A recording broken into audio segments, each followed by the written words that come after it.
Welcome to Ask the Yoga Therapist with HolisticYogaTherapyInstitute.com.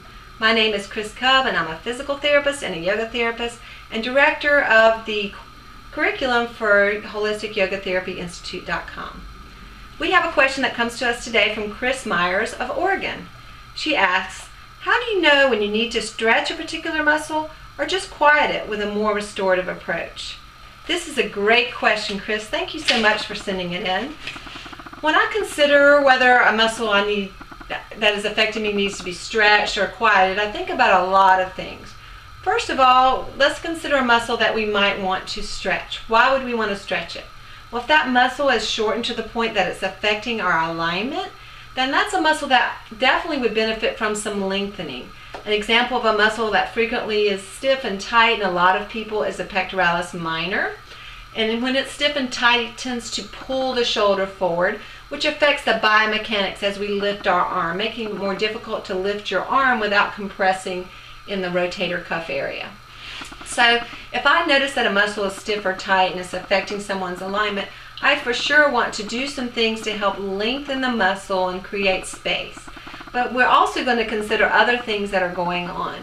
What contributed to that muscle being shortened? Is it muscles around the area that are underactive that need to be more awakened?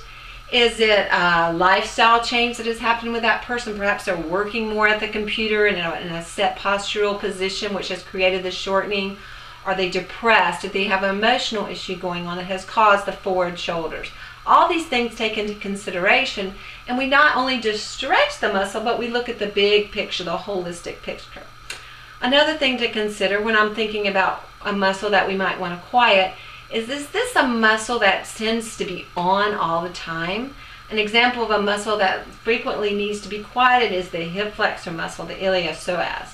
I know myself as a cyclist have a very overactive iliopsoas. I feel like it's on all the time. I feel it when I'm sitting and when I'm resting. And even though I might feel intuitively that I might want to stretch it and stretch it and stretch it, that really hasn't helped me much.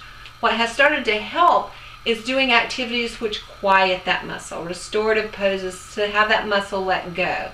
And then also the same as we did with the stiff muscle, looking at why is that muscle overactive? What's going on that has contributed to that dominance? Is it the activity I'm doing?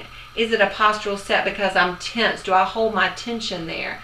Or is it the muscles around the area that are maybe underactive that need to be awakened to create balance? All these things have an effect. So what we're going to do is look at a person holistically and look at the big picture to decide whether a muscle needs to be quieted or it needs to be stretched.